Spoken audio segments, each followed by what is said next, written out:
Hi, good evening friends. இப்போ மிகவும் பரபரப்பாக பேசப்பட்டு கொண்டிருக்கின்ற ஒரு விஷயம், செய்தி. எந்த செய்தித்தளத்தை நியூஸ் பேப்பரை பார்த்தாலும் இந்த நியூஸாக தான் இருக்குது. இந்தியாவில் வக்ஃப் போர்டு பில் 2025 லோக்சபாவில் பாஸ் பண்ணப்பட்டுருச்சு, ராஜ்யசபாவிலையும் பாஸ் பண்ணப்பட்டுடுச்சு அப்படின்னு சொல்லிட்டு ரொம்ப சமீபத்துலேயும் நியூஸ் பார்த்தேன். It's very unfortunate. ஓகேங்களா? மிகவும் ஒரு வருந்தத்தக்க ஒரு விஷயம் நடந்திருக்கு. கிட்டத்தட்ட 50-50. ஓகேங்களா?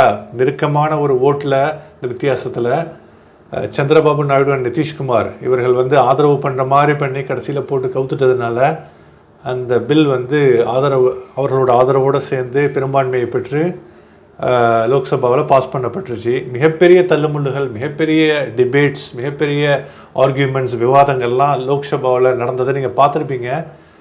அது லைவில் நீங்கள் பார்த்தாலும் சரி, இல்லை சோஷியல் மீடியாவில், ஃபேஸ்புக்கில், இன்ஸ்டாகிராமில், எல்லா இடத்துலையும் பல ஆளுமைகள் பல எம்பிஸ் பேசின அந்த பேச்சுக்கள் நம்ம அதை எதிர்த்து பேசினது. நம்ம தமிழ்நாட்டு எம்பிக்கள் ராசா பேசினது, ராஜா பேசினது, அதுக்கப்புறம் கேரளா எம்பிஸ் ஆக்சுவலாக சுரேஷ் கோபி மற்றும் நிறைய பேர், ராகுல் காந்தி, காங்கிரஸோட ராகுல் காந்தி பேசினது, அது எல்லாத்தையும் நீங்கள் கேட்டிருப்பீங்க.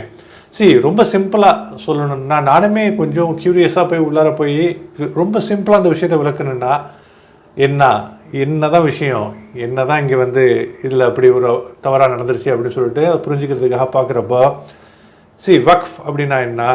நமது நாட்டில் ஆரம்பம் முதலே இஸ்லாமியர்கள் சேரிட்டிக்காக, ஓகேங்களா, தர்ம சிந்தனையோட வழங்கிய நிலங்கள், ஓகேங்களா, அந்த லேண்டு, அது மட்டும் இல்லாமல்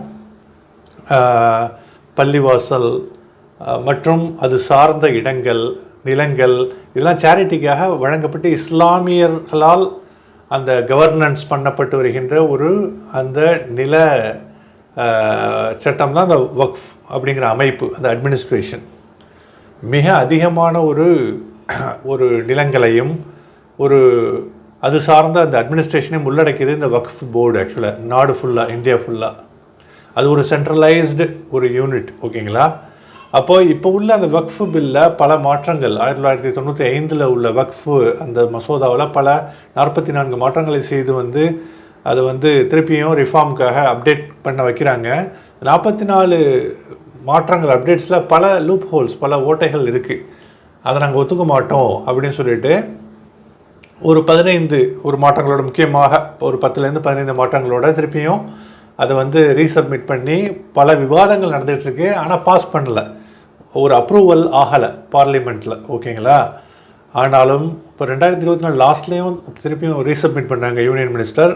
அப்போவும் ஏதோ விவாதங்களால் அது ஒத்துக்கொள்ளப்படவில்லை. இப்போது பல விவாதங்களுக்கு மத்தியில், பல எதிர்ப்புகளுக்கு மத்தியில் இந்த விஷயம் பாஸ் பண்ணப்பட்டிருக்கு.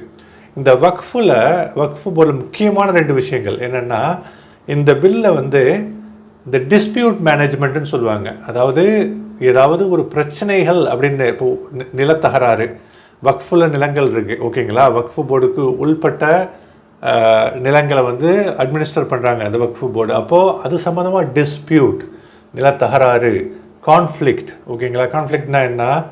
2 பேருக்கு ஒத்து போகலை அப்படின்னா அந்த டிஸ்பியூட் மேனேஜ்மெண்ட்டு கவர்மெண்ட் தலையிடலாம், கவர்மெண்ட்டினுடைய இன்டர்வென்ஷனை கொண்டு வர்றாங்க.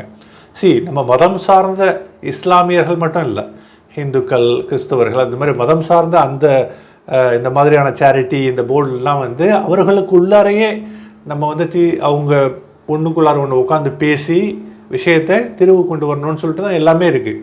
இது இந்தியன் கான்ஸ்டிடியூஷன், இந்தியன் அரசமைப்பு சட்டத்தில் அந்தந்த மதத்தை சார்ந்தவர்களுடைய அமைப்பு இந்த மாதிரி இருக்கிறப்போ அவங்கவுங்க உட்காந்து சீர்தூக்கி பார்த்து உள்ளுக்குள்ளார பேசி கன்வின்ஸ் பண்ணி அந்த மாதிரி ரிசால்வ் பண்ணணும். ஆக்சுவலாக கவர்மெண்ட்டோட இன்டர்வென்ஷன் இருக்காது. ஓகேங்களா? அதனால தான் நம்ம இந்த முஸ்லீம்கள் ஜமாத்து, முத்தவல்லிலாம் அந்த உள்ளுக்குள்ளாரையே அவங்க எல்லாமே கிளியராக ரிசால்வ் பண்ணிக்குவாங்க. அது மாதிரி தான் வக்ஃப் போர்டும்.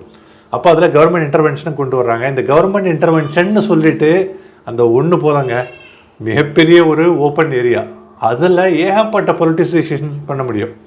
இந்த ஒரு இன்டர்ஃபியரன்ஸ் போதும் இந்த டோட்டல் விஷயத்தையும் ஸ்பாயில் பண்ணுறதுக்கு. கவர்மெண்ட்டினுடைய உள்ளார நுழைந்து அந்த கட்டத்தில் யார் கவர்மெண்ட்டில் இருக்காங்களோ அவங்களுடைய சுய லாபத்துக்காக அவங்களுடைய தனிப்பட்ட நோக்கத்துக்காக இந்த வக்ஃபு போர்டு நிலங்களை பல விதங்களில் சிதைப்பதற்கு ஒன் சைடாக பயஸ்டாக முடிவெடுப்பதற்கு ஓகேங்களா அந்த வக்ஃபு போர்டு எதற்காக ப்ராப்பராக அந்த ரன் ஆகிட்டுருக்கோ அந்த நோக்கத்தை விட்டும் டிவியேட் ஆகி அதை சிதைப்பதற்கு இந்த விஷயத்தை சிதைப்பதற்கு அந்த கட்டமைப்பை சிதைப்பதற்கு இது ஒன்று போதும்.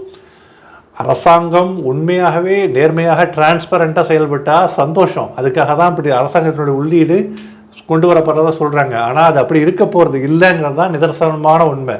போலீஸு ஓகேங்களா மற்றும் இந்த தமிழ் அரசாங்கத்துறை எல்லாருமே ரொம்ப நல்லா வேலை செய்யணும், மக்களுக்காக வேலை செய்யணும்னு சொல்லிட்டு தான் இந்திய அரசமைப்பு சட்டம் சொல்லுது.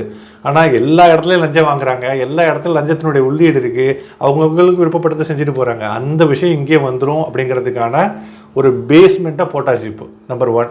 ரெண்டாவது மிக முக்கியமானது ஃபஸ்ட்டு சொல்லிட்டேன். ரெண்டாவது நான் முஸ்லிம்ஸோட தலையீடை இங்கே கொண்டு வர்றாங்க ஆக்சுவலாக. ஓகேங்களா எப்போவுமே இஸ்லாமியர்கள் மட்டும் இல்லை, நான் முஸ்லிம்ஸ் உதாரணத்துக்கு இந்துக்களினுடைய அறநிலையத்துறை இருக்குது, கிறிஸ்தவர்களுடைய அந்த மதம் சார்ந்த அந்த கட்டமைப்பு இருக்குன்னா அவங்க அந்த மதத்தினர்கள் தான் இருப்பாங்க, அந்த கல்ச்சர் அந்த மதம் சார்ந்தவர்கள் தான் இருப்பாங்க. மாற்று மதத்தினர்கள் எதுவும் யாரும் வரமாட்டாங்க ஆக்சுவலாக. அப்படி இருக்கிறப்போ இங்கே நான் முஸ்லிம்ஸ் ஓகேங்களா ஹிந்து அல்லது நான் முஸ்லிம்ஸுடைய தலையீடையும் கொண்டு வராங்க. இதை எதிர்க்கிறதா ஃபஸ்ட்டு சந்திரபாபு நாயுடு நிதிஷ்குமார்லாம் சொல்லிட்டு கடைசியில் பேக் அடிச்சுட்டு அப்படியே இதை பாஸ் பண்ணுறதுக்கு உதவி செஞ்சுட்டாங்க. அது மிகப்பெரிய ஒரு கான்ஃப்ளிக்டிங் நியூஸாக போயிட்டுருக்கு, கான்ட்ரவர்ஷியல் நியூஸாகவும் போயிட்டுருக்கு. எனிஹாவ் இது 2 தாங்க. இந்த 2 கவர்மெண்ட்டினுடைய உள்ளீடு டிஸ்பியூட் மேனேஜ்மெண்ட், கவர்மெண்ட் டிரான்ஸ்பரண்ட்டாக இந்த விஷயத்தை டீல் பண்ணோம், ஏதாச்சும் பிரச்சனை ஆகிடுச்சின்னான்னு சொல்கிறது ஒன்று. ரெண்டாவது இந்த நான் முஸ்லிம்ஸ்னுடைய டெப்யூட்டேஷன் ஒரு மதம் சார்ந்த இஸ்லாமிய மதம் சார்ந்த இந்த வக்ஃப் போர்டுக்குள்ளார கொண்டு வர்றது. இது 2. இது மட்டும் இல்லை, இது எல்லாமே இன்னொரு விஷயத்துலையும் இப்போது ஹைலைட் ஆகுது, லைம்லைட்டுக்கு வர்றதுக்கு என்ன காரணம்னா ஆளும் கட்சி பாரதிய ஜனதா கட்சி, அதுவும் அந்த உத்தரப்பிரதேசத்தில் உள்ள ஒரு என்ன சொல்கிறதுன்னு தெரியல, வார்த்தைகளே இல்லை. அவரை பார்த்து கற்றுக்கணுமா, அந்த முதல்வரை பார்த்து அவங்கள பார்த்து நம்ம கற்றுக்கணுமா. ஆக்சுவலாக ஒரு கொடூரமான ஒரு ஒரு ஒரு ஆட்சி தான், ஒரு என்ன சொல்கிறது, ஒரு சென்சிபிலிட்டி இல்லாத, ஒரு எந்த விதத்துலேயும் ஒரு பேசிக்கான ஒரு திங்ஸ் கூட இல்லாத ஒரு ஆட்சி அங்கே நடந்துகிட்ருக்கு ஆக்சுவலாக. அந்த விஷயத்த அந்த யோகி இருக்கார் இல்லைங்களா, யோகின்னு சொல்லிக்கிறாரு ஆக்சுவலாக, நான் யோகிங்கிறாரு. ஆனால் யோகிக்கினுடைய டெஃபினேஷன் அவரே கொடுத்துக்க வேண்டியது தான். ஓகேங்களா யோகிலாம் யோக்கியமானவர்களாக இருக்க வேண்டும். ஆனால் இவங்கெல்லாம் எப்படி இருக்காங்கன்னு சொல்லிட்டு நாடறியும் உலகறியும். ஆக்சுவலாக உலகத்துக்கு இந்தியாவுக்கு ஒரு பேட் ரிமார்க்ஸை உண்டாக்கி தந்ததில் இவர்களுடைய செயல்களும் உள்ளடக்கம். ஓகேங்களா இந்த மாதிரிலாம் இந்த பிஜேபி ஆளுங்கட்சி இந்த விஷயத்தை முன்னிலைப்படுத்தி நின்று முடித்தது. அவர்களுடைய உள்நோக்கம் கண்டிப்பாக அதில் இருக்க இந்த வக்ஃபு போர்டு சார்ந்த அந்த பில்லை கொண்டு வரதில் ரொம்ப முன்முனைப்போடு நின்று செஞ்சுருக்காங்க.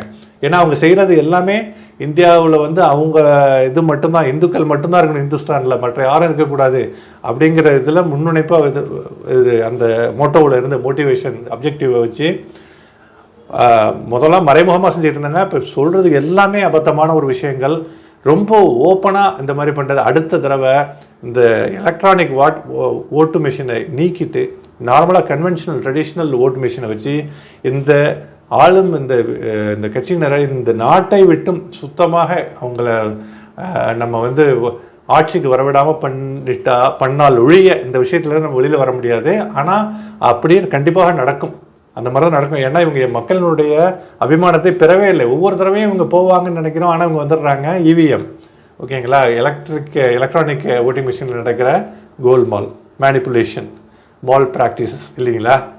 எனிவே இதுதாங்க ஒரு சுருக்கமான அந்த வக்ஃபு போர்டில் இவ்வளவு தள்ளுமுள்ளுக்குமான காரணம்.